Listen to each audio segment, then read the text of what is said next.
Blue Ridge School is grateful to its alumni for many reasons, and our school is particularly proud of the qualities of leadership and strong personal character that many of our graduates embody. In celebration of these traits, we've created the Hall of Leaders, which honors a special few who have led lives of exceptional achievement and service.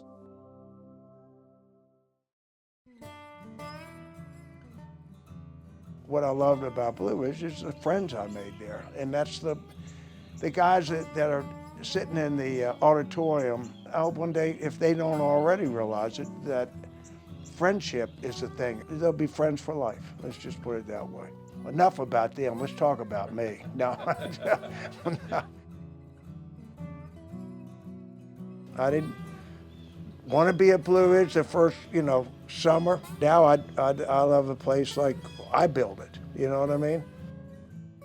I'll never forget when I was walking across the dam by myself. I just remember hitting that first speed bump going out, and I just felt so lonely that I just broke down and started crying. Talked to myself, get it together, Jimmy, you're bigger than this. And I knew there were all these juniors and seniors waiting to kick my ass on the football field. I had to grow up fast. I wanted to make my parents proud, and obviously if I made them proud, I made myself proud. My father had a friend that had a printing supply company in Alexandria, and he was looking for a driver. And I told him, my father goes, you got an opportunity here. And I went, I don't want to be a driver, I want to sell. And he goes, well, he's got salesmen, but you're going to have to prove yourself. So I went, started me out in the warehouse, pulling orders, went from there to truck driver. And then he started getting feedback from customers saying, Jimmy, we like Jimmy a lot. I think he'd be a good salesman. And so I got my crack in sales, and the rest is history, as they say. Ben Hyatt and I were sitting around in Alexandria, and he goes, what do you think about a golf tournament for Blue Ridge? Oh yeah, we can bring, we'll send out, getting all our friends and market it to, obviously, Blue Ridge School.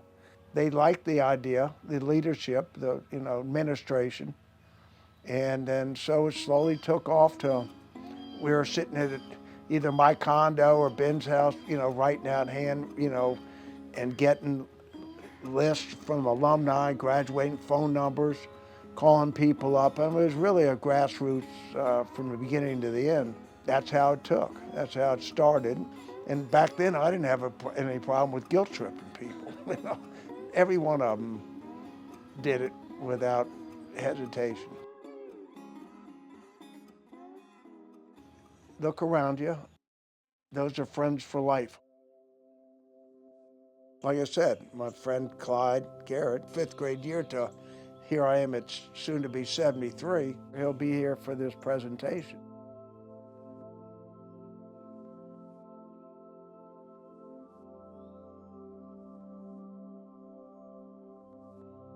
I was lucky to get into Blue Ridge School. When I went to apply, they said, we'd love to have Dickie, but we just don't have a bed. And my mother, without missing a beat, said, well, Mr. Williams, that's not a problem. I can send a bed with him. My freshman year was 1964. I actually was quite active, was on the newspaper and on the honor council, and I was senior prefect. You felt like you were contributing.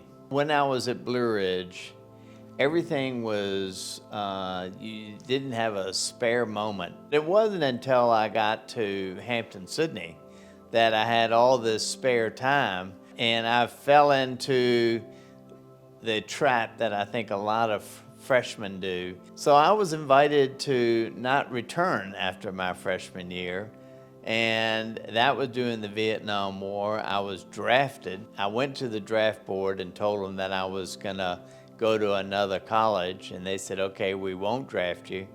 And my father said, well, why don't we go talk to the military? I think it would be a good experience for you. That was a Monday, and Thursday I was at Paris Island. You talking about culture shock. That was huge. I went everywhere. Without a doubt, probably the best thing that ever happened to me in my life. And when I came back to Hampton-Sydney, I went from a very poor student to a pretty good student.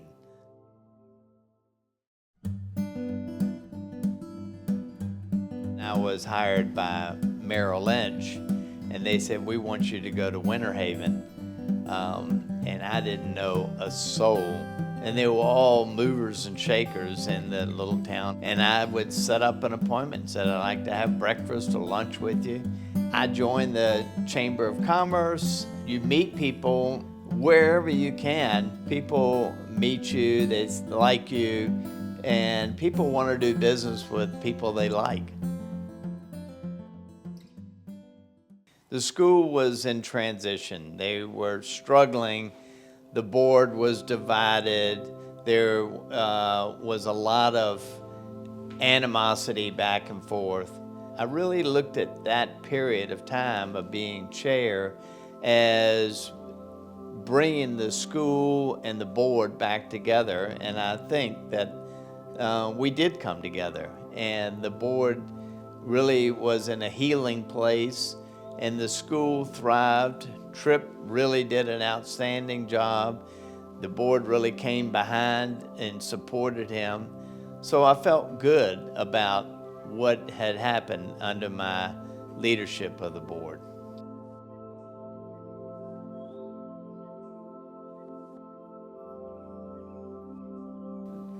I would say the common characteristic of the students that I went to school with and other students that have gone to Blue Ridge is that most of us have needed a second chance. It's an opportunity to change the way things turn out. We've stumbled along the way. Throw yourself into the school. Do everything. Play the sports that you don't think you'll be good at. To make the most of it, do as much as you can. It is a golden opportunity.